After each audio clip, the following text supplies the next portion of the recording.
soil improvers, and delicious snacks may be growing near you. So, as part of our step 2 to meet and greet our volunteers, we are looking at some other aspects of the volunteers that are useful in our gardens and soil improvers.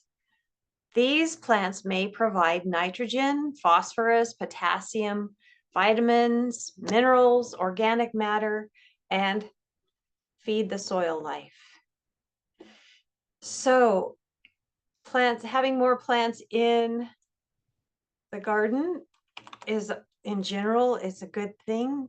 And when we're learning about plants, you may learn that certain plants are nitrogen fixing plants.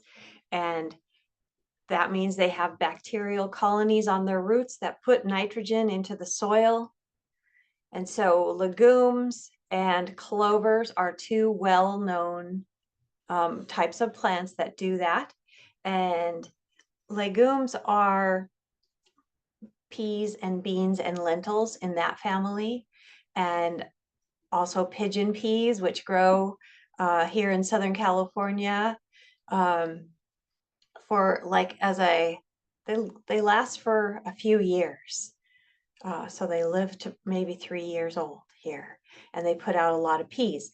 But anyways, these, along with other kinds of peas and beans and lentils, and maybe some other plants that I haven't mentioned here, are especially good at converting nitrogen from the atmosphere into compounds that stay in the soil.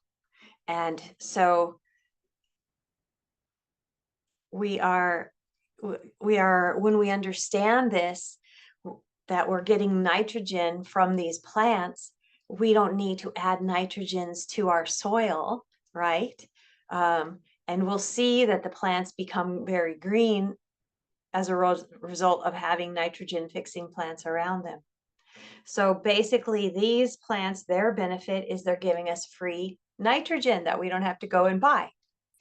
And then, so have you ever tried sour grass or yellow woodsorrel? Those flower stems were my favorite childhood springtime treat. I remember traveling by car as a child and asking my mom to pull over to the side of the road so I could jump out and grab some of the sour grass. So I was so delighted to find it volunteering here in our food forest. And I'm so glad they grow naturally here every year. The bees and I agree that their colorful flowers make the food forest a more beautiful place.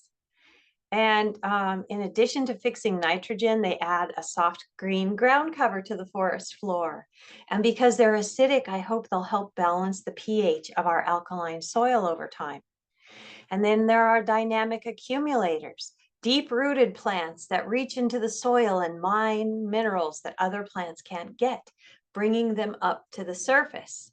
So comfrey, radishes, carrots, dandelions are examples of long tap-rooted plants who are dynamic accumulators, penetrating deeply into the soil and pulling nutrients up into their leaves.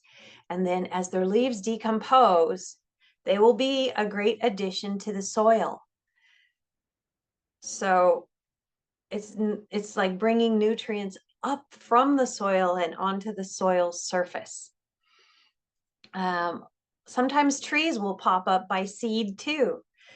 It's good to identify them quickly so you can decide if they are in the right place or could be moved or removed while they're still small. The more you read about each plant, the more you may learn about its unique contributions to the community. Remember, you don't have to keep every plant. We are just focusing on learning to identify everything in this lesson.